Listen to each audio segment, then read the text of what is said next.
Hello, নমস্কার। সবাই কেমন আছেন? আজকে একটা নতুন রেসিপি নিয়ে চলে এলাম আমি কাকলি। কেমন আছো সবাই? আশা করছি সবাই সুস্থ আছো, ভালো আছো। তো দেখো এখানে আমি নিয়ে নিয়েছি চিড়ে। আজকে বানাচ্ছি চিড়ের মোয়া।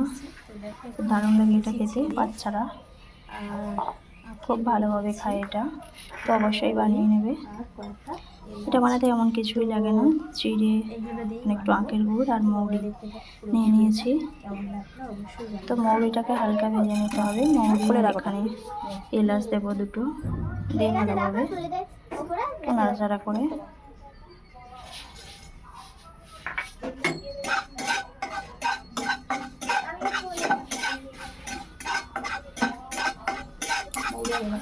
দেখো মৌরিটাকে হালকা করে একটু ভেজে নিতে হবে। ভেজে নিচ্ছি, ভেজে নিয়ে গুঁড়ো করে নেব।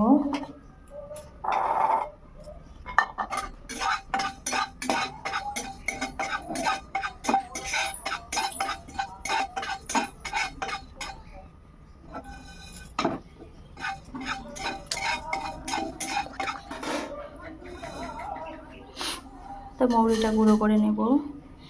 তারপর দেখো এখানে আখের গুড়টাকে দিয়ে দিচ্ছি। আখের গুড়টা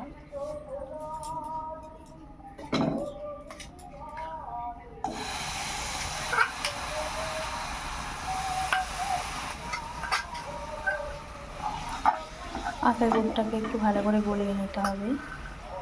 সরে দিয়ে দিয়েছি, দেখো গলা শুরু হয়ে গেছে। দিয়ে পুরোটাকে ভালোভাবে গুলিয়ে নিতে হবে।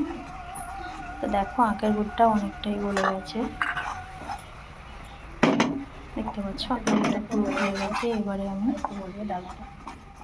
চিড়েটা অ্যাড করে দেবো।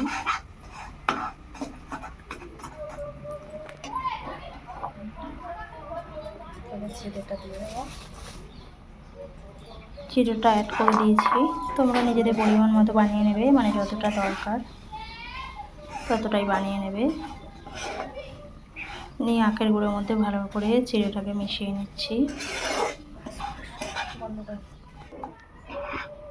দেখো সুন্দর করে মিশিয়ে নিয়েছি একদম, দেখতে পাচ্ছ ঠিক এরকম পজিশনে চিড়েগুলোকে। যখন হয়ে গেছে মৌরি এবং এলাচ গুঁড়োটা দিয়ে দিতে হবে।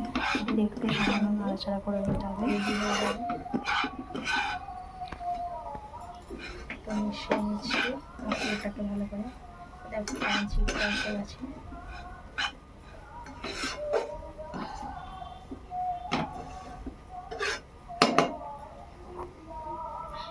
তো বন্ধুরা, কে কোথা থেকে ভিডিওটি দেখছো অবশ্যই জানিও। যদি ভিডিওটি ভালো লেগে থাকে তাহলে চ্যানেলটি সাবস্ক্রাইব করে রেখো নতুন নতুন ভিডিও পাওয়ার জন্য। দেখো একদম রেডি হয়ে গেছে। আমি একটা পাত্রে এটাকে তুলে নিচ্ছি।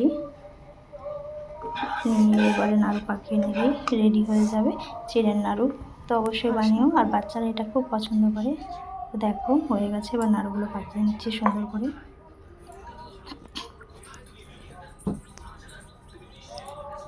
পুরো ভিডিওটা কেমন লাগলো অবশ্যই জানিও।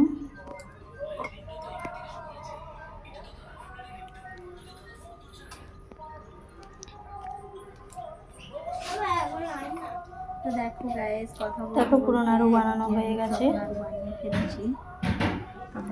কেমন হয়েছে দেখো, দারুণ হয়েছে। কেমন হয়েছে নাড়ুগুলো তোমরা অবশ্যই বলো। দেখো এক প্লেট নাড়ু আমার পুরো বানানো হয়ে গেছে, বসে চটপট হয়ে যায় এটা। তো তোমরা অবশ্যই ট্রাই করো, ভালো লাগবে, খেতেও অসাধারণ হয়, টিফিনে জমে যাবে, বাচ্চারাও খেতে খুব পছন্দ করে।